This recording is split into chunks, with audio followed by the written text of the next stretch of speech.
Hello दोस्तों, तो कैसे हैं आप लोग। उम्मीद करते हैं अच्छे होंगे और आपकी पढ़ाई भी अच्छी चल रही होगी। तो आज हमारा है डे 4 और हम करने वाले हैं आज कार्य, ऊर्जा और शक्ति। किसे करने वाले हैं? कार्य, ऊर्जा और शक्ति से इम्पोर्टेंट क्वेश्चन जो बन रहे हैं उसको हम लोग करने वाले हैं। और ये वन लाइनर बेस्ड क्वेश्चन होने वाला है। और इसके बाद हम लोग MCQs क्वेश्चन को भी लगाने वाले हैं। MCQs क्वेश्चन को भी लगाने वाले हैं, तो आप लोग वीडियो के अंत तक बने रहिएगा। और इसका PDF आपको टेलीग्राम पर प्रोवाइड करा दिया जाएगा। तो चलिए, और अभी तक चैनल को सब्सक्राइब नहीं किए तो चैनल को सब्सक्राइब कर लीजिएगा डेली साइंस के ऐसे ही वीडियो देखने के लिए। तो चलिए, ना देरी करते हुए करते हैं हम लोग अपने क्लास को स्टार्ट। तो हमारा पहला टॉपिक क्या है? कार्य। कार्य को हम लोग देखने वाले हैं। तो पहला क्वेश्चन है, किसी पिंड पर बल लगाकर पिंड को बल की दिशा में विस्थापित करना क्या कहलाता है? किसी पिंड पर बल लगाकर पिंड को बल की दिशा में विस्थापित करना क्या कहलाता है?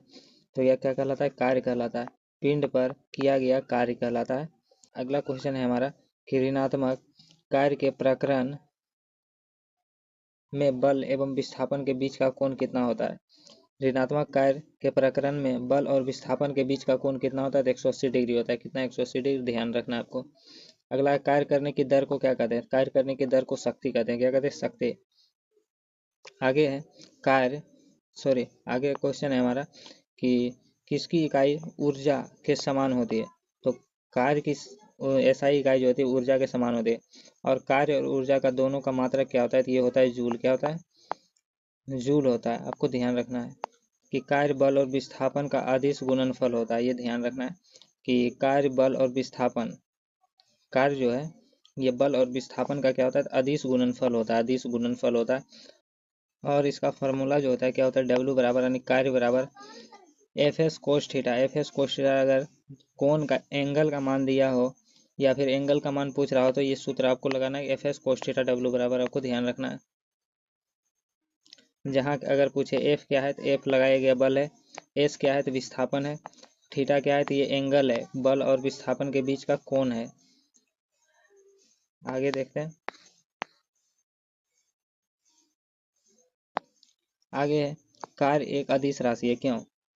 अदिश राशि उसे कहते हैं जिसमें केवल परिमाण होता है लेकिन दिशा नहीं होता है, उसे अदिश राशि कहते हैं। और सदिश राशि में परिमाण और दिशा दोनों होता है, उसे सदिश राशि कहते हैं। तो कार्य अदिश राशि क्यों है? क्योंकि उसमें केवल परिमाण होता है, दिशा नहीं होता है। कार्य का SI इकाई जूल होता है। और 1 जूल बराबर क्या होता है? 1 जूल बराबर 1 न्यूटन मीटर होता है। कितना? 1 न्यूटन मीटर। अगला है, 1 वाट बराबर क्या होता है? 1 वाट बराबर होता है 1 जूल पर सेकेंड। 1 वाट बराबर 1 जूल पर सेकेंड होता है। और 1 किलो वाट अगर पूछे 1 किलो वाट किसके बराबर होता है? तो 1000 वाट के बराबर होता है या 1000 जूल सेकेंड के बराबर होता है। आगे है कि किसी वस्तु पर बल द्वारा किया गया कार्य शून्य होगा यदि किसी वस्तु पर लगाया गया बल शून्य कब होगा? तो वस्तु का विस्थापन शून्य होगा तो उस पर लगाया गया बल भी शून्य होगा। अगर हम धक्का मार रहे हैं दीवार को, दीवार हिल ही नहीं रहा, कुछ हो ही नहीं रहा, वहां से खिसक ही नहीं रहा, तो विस्थापन हमारा शून्य हो गया, तो कार्य भी हमारा शून्य हो जाएगा। और यहाँ से आपको क्वेश्चन पूछता है कि कोई व्यक्ति दीवार को धक्का दे रहा है तो किया गया कार्य कितना होगा? तो किया गया कार्य शून्य हो जाएगा, क्योंकि दीवार वहां से हिल नहीं रहा, तो विस्थापन जो होगा वो शून्य होगा, तो बल भी शून्य हो जाएगा, किया गया कार्य भी शून्य हो जाएगा। अगला है, अश्विन क्या है? अश्विन प्लेटफॉर्म पर बहुत देर से एक ही अवस्था में खड़ा है। तो एक ही अवस्था में खड़ा है मतलब कोई कार्य नहीं कर रहा है। जब कार्य नहीं कर रहा है तो उसका विस्थापन भी क्या हो जाएगा? शून्य हो जाएगा। तो उसके द्वारा किया गया कार्य क्या हो जाएगा? शून्य हो जाएगा। अगला है, जब वस्तु लगाए गए बल के विपरीत दिशा में विस्थापित होती है तो किया गया कार्य क्या होगा? तो विपरीत दिशा में होगा तो किया गया कार्य क्या हो जाएगा? ऋणात्मक हो जाएगा। आगे हमारा ऊर्जा क्या है? ऊर्जा, कि कार्य करने की क्षमता को क्या कहते हैं? कार्य करने की क्षमता को ऊर्जा कहते हैं। और कार्य किसी पिंड के अंदर कणों या अणुओं की गति या कंपन के कारण उसके अंदर कौन सी ऊर्जा उत्पन्न होती है? तो तापीय ऊर्जा उत्पन्न होती है। आगे है, रासायनिक बंध के रूप में अणुओं द्वारा संग्रहित ऊर्जा होती है। संग्रहित ऊर्जा कैसी होती है? रासायनिक ऊर्जा होती है। रासायनिक बंध के रूप में अणुओं के द्वारा संग्रहित ऊर्जा कैसी होती है? रासायनिक। आगे है, आवेश के प्रवाह से उत्पन्न ऊर्जा को कहते हैं। आवेश के प्रवाह से उत्पन्न ऊर्जा को क्या कहते हैं? विद्युत ऊर्जा कहते हैं। आगे है, पाचन के अंत में निकलने वाली ऊर्जा कैसी होती है? तो पाचन के अंत में निकलने वाली ऊर्जा जो होती है वो रासायनिक ऊर्जा होती है। अगला है कि शुष्क सेल में संग्रहित ऊर्जा किस रूप में होता है। शुष्क सेल में संग्रहित ऊर्जा रासायनिक ऊर्जा के रूप में होता है। अगला क्वेश्चन है कि परमाणु और अणुओं के बीच रासायनिक बंधन को तोड़ने या बनाने में उत्पन्न ऊर्जा कहलाती है। उत्पन्न ऊर्जा क्या कहलाती है? रासायनिक ऊर्जा कहलाती है। किसी परमाणु या अणुओं के बीच रासायनिक बंधन को तोड़ने या बनाने में उत्पन्न ऊर्जा कहलाती है रासायनिक ऊर्जा।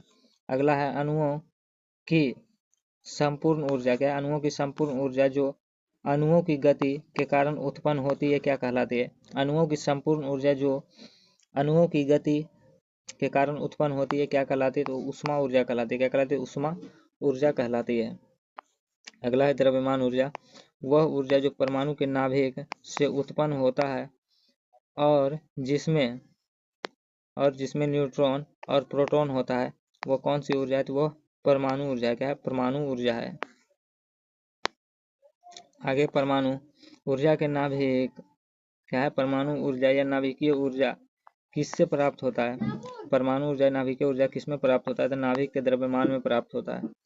आगे वो कौन सा नियम है जिसमें ऊर्जा को केवल एक रूप से दूसरे रूप में परिवर्तन किया जा सकता है, ना तो इसे बनाया जा सकता है, ना ही इसे नष्ट किया जा सकता है, केवल इसे क्या है? परिवर्तन किया जाता है। तो वह कौन सा नियम है? तो ऊर्जा संरक्षण के नियम है। क्या है? ऊर्जा संरक्षण के नियम में ऊर्जा का ना तो विनाश होता है, ना ही इसे बनाया जाता है, सिर्फ इसका रूपांतरण होता है। आगे है कौन सा नियम कहता है कि रासायनिक प्रतिक्रिया में द्रव्यमान को ना तो बनाया जा सकता है और ना ही नष्ट किया जाता है। तो हो जाएगा द्रव्यमान संरक्षण। द्रव्यमान को ना ही बनाया जा सकता है, ना ही नष्ट किया जाता है, द्रव्यमान संरक्षण। और ऊर्जा को ना ही बनाया जा सकता है, ना ही नष्ट किया जा सकता है, तो ऊर्जा संरक्षण। आपको ध्यान रखना है। आगे है गतिज ऊर्जा। क्या है गतिज ऊर्जा? गति के गुण से कौन सी ऊर्जा प्राप्त होती है? गतिज ऊर्जा प्राप्त होती है। गति के गुण से कौन सी ऊर्जा? गतिज ऊर्जा प्राप्त होती है। गतिज ऊर्जा यानी केई को गतिज ऊर्जा बोलते हैं, यानी काइनेटिक एनर्जी। काइनेटिक एनर्जी गतिज ऊर्जा बराबर क्या होता है? तो हाफ mv² होता है, जहाँ m क्या है? तो वस्तु का द्रव्यमान, v वस्तु का वेग है। गतिज ऊर्जा वो ऊर्जा है जिसके कारण होता है। तो गतिज ऊर्जा के कारण क्या होता है? शरीर में गति होता है गतिज ऊर्जा के कारण। गतिज ऊर्जा के उदाहरण देख लेते हैं। लड़का जमीन पर दौड़ रहा है, गतिज ऊर्जा का उदाहरण है। चलती हुई बस या रेलगाड़ी गतिज ऊर्जा का उदाहरण है। हवाई जहाज रनवे पर दौड़ रही, ये भी गतिज ऊर्जा का उदाहरण है। अगला है संवेग। क्या है संवेग? द्रव्यमान और वेग के गुणनफल को क्या कहते हैं? संवेग कहते हैं। यानी संवेग बराबर क्या हो जाएगा? द्रव्यमान गुना वेग हो जाएगा। अगला है किसी वस्तु द्वारा धारण की गई द्रव्यमान की मात्रा और वस्तु के वेग से गुना करके मापी जाती है। किसको मापी जाती है? संवेग को मापा जाता है।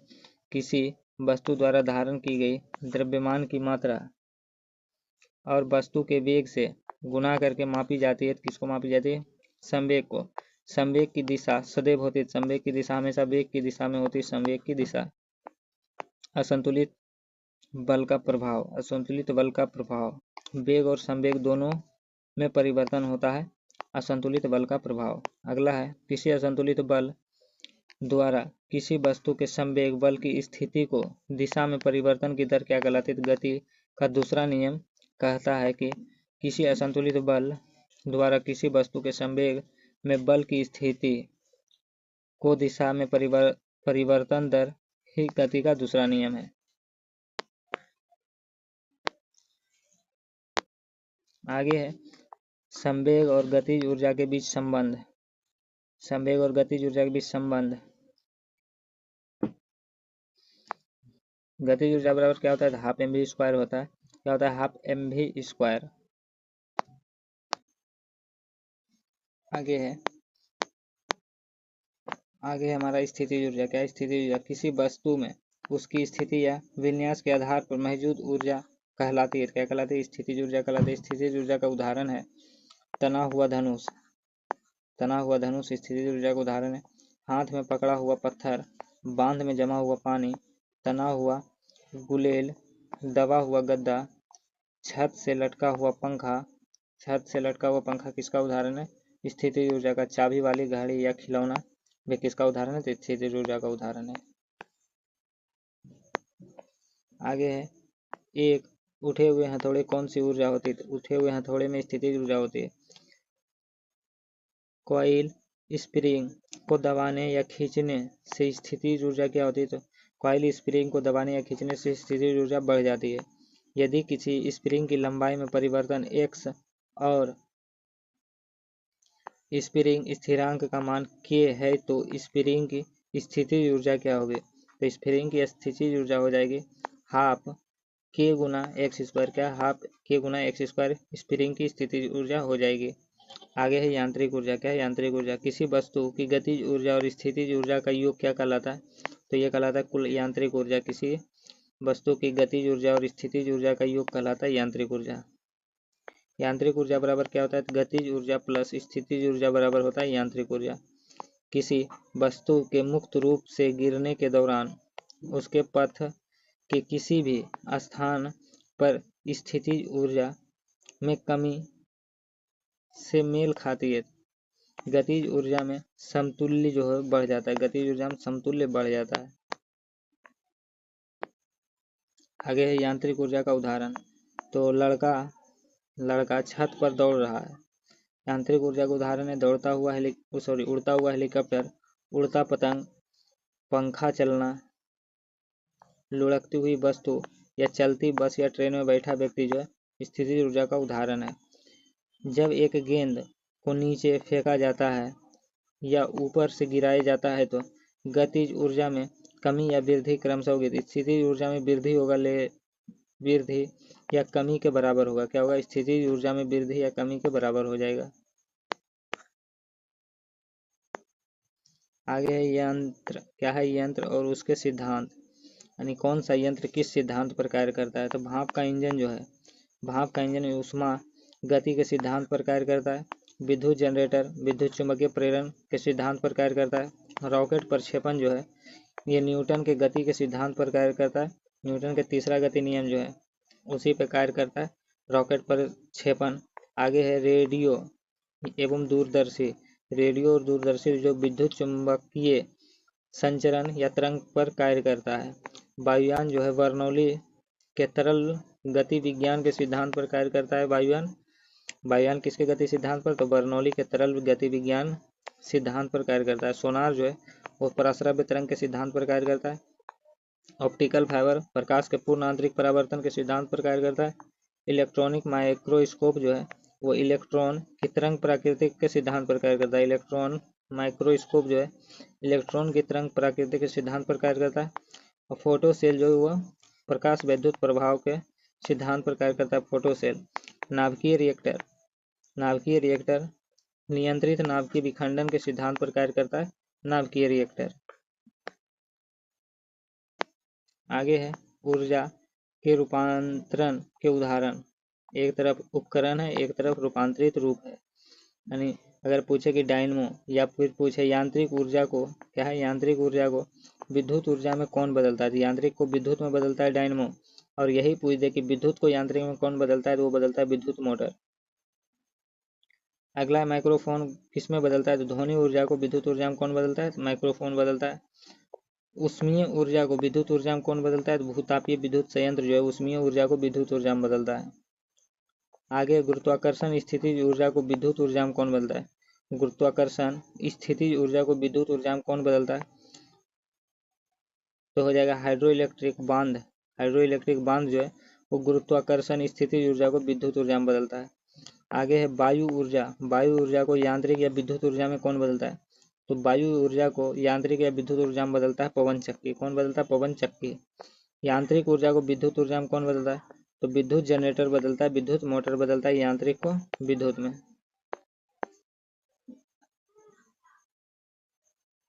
अगला है शक्ति। शक्ति यानी पावर। कार्य करने की दर को क्या कहते हैं? कार्य करने की दर को शक्ति कहते हैं। और शक्ति बराबर क्या होता है? तो कार्य बटे समय होता है। क्या होता है? कार्य बटे समय। और W बराबर क्या होता है? W बराबर आपको पहले बता दें एफ एस कोस थीटा होता है। F S cos theta. और नीचे समय है तो नीचे समय। ये भी फार्मूला आपका काम आ जाएगा। और इससे सिद्ध होता है कि शक्ति बल और वेग का सदिश गुणनफल शक्ति का ऐसा मात्रक जूल सेकेंड या वाट होता है। क्या होता है? जूल सेकेंड या वाट होता है। ये जूल सेकेंड आपको ध्यान रखना है। 1 किलो वाट घंटा बराबर क्या होता है 3.6 गुना 10⁻6 जूल। 3.6 गुना 10⁻6 जूल होता है। अगला है हमारा प्रैक्टिस सेट। क्या है? प्रैक्टिस सेट है अगला। और आपसे क्वेश्चन पूछ रहा है कि 1 वाट बराबर क्या होता है। 1 वाट बराबर क्या होता है? 1 जूल पर सेकेंड होता है। आपको क्वेश्चन में बताया गया था 1 वाट बराबर होता है। यदि किसी पिंड को वृत्त में घुमाया जाए तो उस पर किया गया कार्य होगा, तो उस पर किया गया कार्य कैसा होगा? तो ये शून्य हो जाएगा। वृत्ताकार पथ पर किसी पिंड को घुमाएगा तो उसके द्वारा किया गया कार्य क्या होगा? शून्य हो जाएगा। आगे, किसी वस्तु द्वारा बल लगाने पर किया गया कार्य शून्य होगा यदि वस्तु का विस्थापन है। किया गया कार्य शून्य कब होगा? जब विस्थापन कितना होगा? विस्थापन भी शून्य होना चाहिए। जब वस्तु ही नहीं कहीं से कहीं खिसकेगा तो उसका कार्य भी शून्य हो जाएगा। अगला है 10 किलो वजन का सूटकेस लेकर प्लेटफॉर्म पर खड़े यात्री द्वारा किया गया कार्य क्या होगा? तो 10 किलो का सूटकेस तो है लेकिन वो कार्य कुछ नहीं कर रहा है, सिर्फ खड़ा है, तो कार्य जो हो जाएगा वो शून्य हो जाएगा। अगला है 20 न्यूटन का बल 20 न्यूटन का बल एक वस्तु को 2 मीटर पर सेकेंड के से विस्थापित करता है और 20 जूल का कार्य करता है, तो बल और विस्थापन के बीच का कोण क्या होगा? एंगल पूछ रहा है। तो W बराबर क्या हो जाएगा? W बराबर F S cos theta. F S cos theta हो जाएगा। कोण पूछ रहा है तो W कार्य कितना है? कार्य कितना किया गया? तो 20 जूल कार्य किया गया। कितना? 20 जूल कार्य किया गया। तो 20 जूल कार्य किया गया और F बल कितना है? तो 20 न्यूटन भी, बल भी 20 न्यूटन है। और S का वैल्यू जो है विस्थापन, तो वो 2 मीटर पर सेकेंड से दर से विस्थापित करता है। और कोस थीटा इधर कर देना है क्योंकि कोस थीटा का वैल्यू निकालना है, एंगल का मान। तो 20 कैंसिल हो जाएगा, 2 जब इधर आएगा तो 1/2 बराबर हो जाएगा कोस थीटा। क्या हो जाएगा? Cos theta. और कोस थीटा में कितना का वैल्यू 1/2 होता है? तो कोस 60 का वैल्यू जो होता है 1/2 होता है। 60 डिग्री आंसर हो जाएगा, ऑप्शन डी। अगला क्वेश्चन है, एक वाहन 5 मीटर पर सेकेंड के वेग से चलता है जिसका द्रव्यमान 22 किलोग्राम है, तो उसका गतिज ऊर्जा क्या होगा? गतिज ऊर्जा निकालना है तो गतिज ऊर्जा के ई बराबर क्या होता है? हाफ एम वी स्क्वायर होता है। तो हाफ क्या निकालना है? गतिज ऊर्जा निकालना है, के ई निकालना है। तो हाफ एम का मान, द्रव्यमान कितना दिया हुआ है? तो 22 kg द्रव्यमान दिया हुआ है। और भी का मान कितना दिया हुआ है? 5 मीटर पर सेकेंड के वेग से। भी स्क्वायर हो जाएगा, यानी 5 गुना 5 हो जाएगा। तो 2 से कितना बार में? 11 बार में कट जाएगा। 11 पचे 55 हो जाएगा। और 55 को जब 5 से गुना करेंगे तो कितना हो जाएगा? 5 पचे 25 और 5 पे 25 2 27, 275। कितना हो जाएगा? 275 जूल। ऑप्शन ए इसका करेक्ट आंसर हो जाएगा। अगला क्वेश्चन देखते हैं। अगला क्वेश्चन है कि संवेग को इसके गुणनफल के रूप में मापा जाता है। संवेग को किसके गुणनफल के रूप में मापते हैं? तो संवेग बराबर होता है द्रव्यमान गुना वेग। द्रव्यमान गुना वेग संवेग बराबर होता है फॉर्मूला। आगे है, ऊर्जा का वह कौन सा रूप है जो साइकिल चलाते समय उत्पन्न नहीं होता है? तो साइकिल चलाते समय ऊर्जा का कौन सा रूप उत्पन्न नहीं होता है? तो रासायनिक ऊर्जा उत्पन्न नहीं होता है। निम्नलिखित में से सही उत्तर का मिलान करना है। सही उत्तर का मिलान करना, तो कार्य का जो मात्रक होता है वो जूल होता है। एक का हो जाएगा डी, एक का डी। बैटरी जो है वो रासायनिक को विद्युत ऊर्जा में बदलता है। पावर यानी शक्ति जो है, शक्ति का होता है किलो वाट घंटा। क्या होता है? किलो वाट घंटा। और माइक्रोफोन जो ध्वनि को विद्युत में बदलता है। तो एक का डी हो जाएगा और 2 का जो हो जाएगा, 2 का बैटरी रासायनिक, 2 का ए हो जाएगा। तो ऑप्शन ए इसका करेक्ट आंसर हो जाएगा। क्या हो जाएगा? Option A. आगे है, एम द्रव्यमान की एक गेंद ऊंचाई h से गिराया जाता है तो ऊंचाई h/3 पर इसकी स्थितिज ऊर्जा Pe और गतिज ऊर्जा Ke का अनुपात बराबर होगा। किसके बराबर होगा? तो इसका सही आंसर हो जाएगा क्या? 1/2 के बराबर होगा। अगला है, 4 मीटर पर सेकेंड के वेग से चलती 0.5 किलोग्राम वजन की गेंद का गतिज ऊर्जा क्या होगा? इसमें भी निकाल देना हाफ एम वी स्क्वायर करके। तो हाफ हो जाएगा, एम का मान कितना हुआ है? तो 0.5 दिया हुआ है, वेग का कितना हुआ है? तो 4। तो 4 गुना 4 हो जाएगा। 2 से काटेंगे, 2 बार में 4, 4 दूनी 8, 8 पंचे 40, यानी 4 जूल हो जाएगा। आगे है, यदि कोई पिंड का वेग उसके प्रारंभिक वेग से 2 गुना हो जाता है तो उसका गतिज ऊर्जा उसकी प्रारंभिक गतिज ऊर्जा से n गुनी हो जाती है। n का मान क्या होगा? n का मान क्या होगा ये आपको बताना है। तो n का मान कितना हो जाएगा? ये हो जाएगा 4, कितना हो जाएगा 4।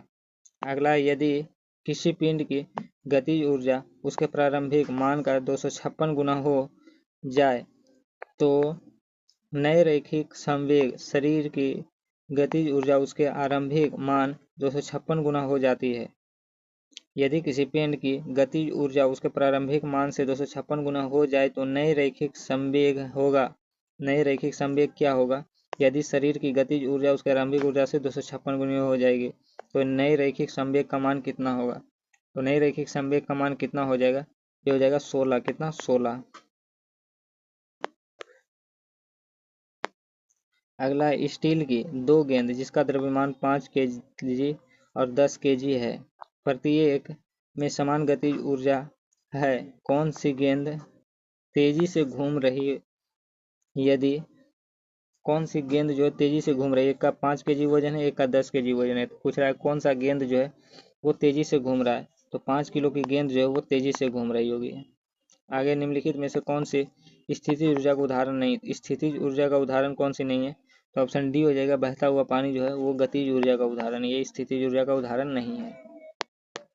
80 किलो वजन को h ऊंचाई तक उठाने में 9800 जूल ऊर्जा खर्च हुई तो ऊंचाई h का मान क्या होगा? तो ऊंचाई h का मान निकालना, 80 किलो वजन को h की ऊंचाई तक उठाने में 9800 जूल ऊर्जा खर्च हुई है तो ऊंचाई h का मान क्या होगा? Pe बराबर क्या हो जाएगा? mgh। क्या हो जाएगा? Pe बराबर mgh, और Pe मतलब ऊर्जा का मान कितना दिया हुआ है? 9800 जूल दिया हुआ है। कितना? 9800 जूल। और mgh का मान कितना दिया हुआ है? तो इसमें हमको h का मान निकालना है, तो h को हम इस साइड लेके आते हैं, तो h बराबर 9800 बटे हो जाएगा m का मान कितना है? 80, और गुना g का मान कितना है? g का मान हम मान लेते हैं 9.8। इसमें यहाँ पे कटाने उठाने के बाद आपका आंसर कितना आ जाएगा? ये तो 98 से अगर हम इस पे एक और जीरो दे देते हैं, पॉइंट हटा देते हैं, 98 से ये कट जाएगा 100 बार में, 80 से ये कट जाएगा 00 खत्म, 8 से 100 कितना बार में कट जाएगा? तो ये पॉइंट में आ जाएगा कितना? लगभग डी 12.5 मीटर आ जाएगा इसका आंसर। कितना आ जाएगा? 12.5 मीटर। अगला है, जब कोई पिंड ऊंचाई से नीचे गिरता है तो उसकी स्थितिज ऊर्जा और गतिज ऊर्जा में का क्या होगा? कोई पिंड ऊंचाई से नीचे गिरता है तो उसकी स्थितिज ऊर्जा और गतिज ऊर्जा का क्या होगा? स्थितिज ऊर्जा और गतिज ऊर्जा का क्या होगा ये बताना है। तो उसकी स्थितिज ऊर्जा जो होगी वो घट जाएगी और गतिज ऊर्जा जो होगी वो बढ़ जाएगी। संपीड़ित स्प्रिंग में सामान्य लंबाई के स्प्रिंग की तुलना में अधिक ऊर्जा होती है क्योंकि संपीड़ित स्प्रिंग में होती है। संपीड़ित स्प्रिंग में क्या होती है ये आपको बताना है। संपीड़ित स्प्रिंग में क्या होती है ये बताना है। तो इसमें स्थितिज ऊर्जा होती है। क्या होती है? स्थितिज ऊर्जा। आगे है, जल विद्युत पावर स्टेशन में अंततः कौन सी विद्युत ऊर्जा परिवर्तन होती है ये बताना है। जल विद्युत पावर स्टेशन में अंततः कौन सी ऊर्जा विद्युत ऊर्जा में परिवर्तित होती है? कौन सी ऊर्जा जो है वो जल विद्युत पावर स्टेशन में विद्युत ऊर्जा में बदलती है ये बताना है। तो स्थितिज ऊर्जा जो है वो विद्युत ऊर्जा में बदलती है।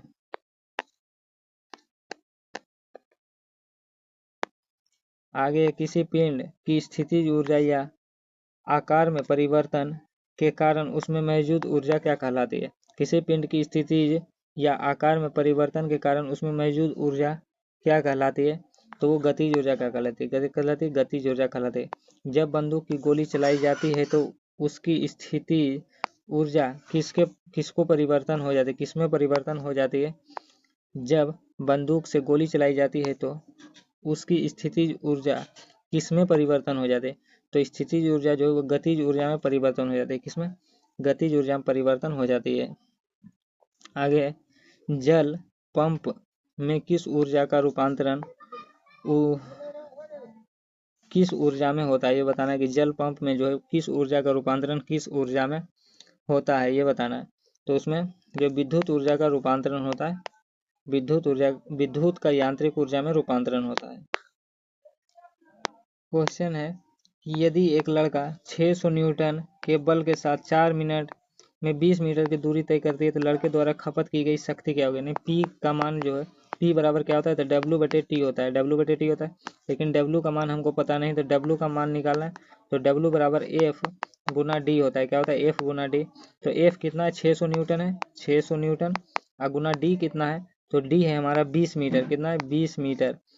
तो 600 गुना 20 कितना हो जाएगा 6 दूनी 12 हो जाएगा, 12 पर 300 यानी 12,000 जूल हो जाएगा। कितना 12,000 जूल हो जाएगा।